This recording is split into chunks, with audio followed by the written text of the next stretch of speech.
एक गांव बिल्कुल जंगल के पास था। वहाँ के लोग लकड़ी काटकर अपना पेट भरते थे। वो लकड़ी काट कर लाते और शहर में बेच आते थे। जंगल में बहुत सारे जंगली जीव रहते थे। वहाँ के लोग जब लकड़ी काटने के लिए जाते तो बहुत बार वो जंगली जानवरों का शिकार बन जाते। इन सब से बचने के लिए उन्होंने पेड़ पर चढ़ना सीखा। वो हर रोज़ पेड़ पर चढ़ने की कोशिश करते। कभी चढ़ने में कभी सफल हो जाते तो कभी गिर जाते। उस गांव में एक बाबा रहते थे जो इस काम में माहिर थे। सभी उनके पास गए और वो सिखाने के लिए मान गए। अब बाबा उनको हर रोज पेड़ पर चढ़ना सिखाते। एक दिन ऐसा आया जब सभी युवा पेड़ पर चढ़ना सीख गए। आखिर में उनके अभ्यास का आखिरी दिन आ ही गया। बाबा ने बोला, चलो आज मैं तुम सबकी परीक्षा लेता हूँ। सभी परीक्षा के लिए मान गए। अब पहला युवक आया और पेड़ पर जल्दी जल्दी से चढ़ा। वो आधा नीचे आ गया। तभी बाबा बोले, बेटा संभल के नीचे आना।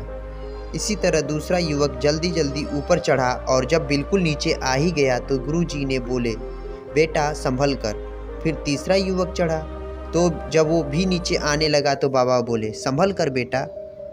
इसी तरह बाबा ने सबको कहा। सभी हैरान थे कि जब ऊपर जा रहे होते तब बाबा को यह बात बोलनी चाहिए थी, परंतु जब हम नीचे आने ही वाले होते तो क्यों बोलते बाबा जी।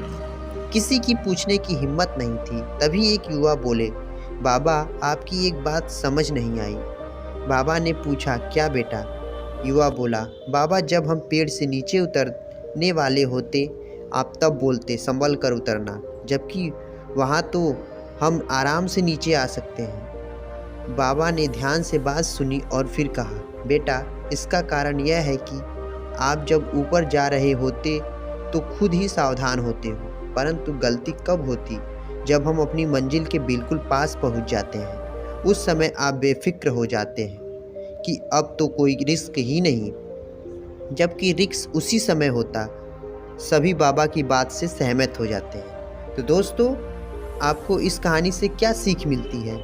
हमें इस कहानी से यह सीख मिलती है कि गलती तभी होती है जब हम अपनी मंजिल के बिल्कुल पास होते हैं, क्योंकि उस समय लगता है कि यह तो हम बड़े आराम से के साथ कर लेंगे, लेकिन तब हम अपने लक्ष्य से ध्यान से हटा लेते हैं, जिसका परिणाम हमें बहुत दुख देता है।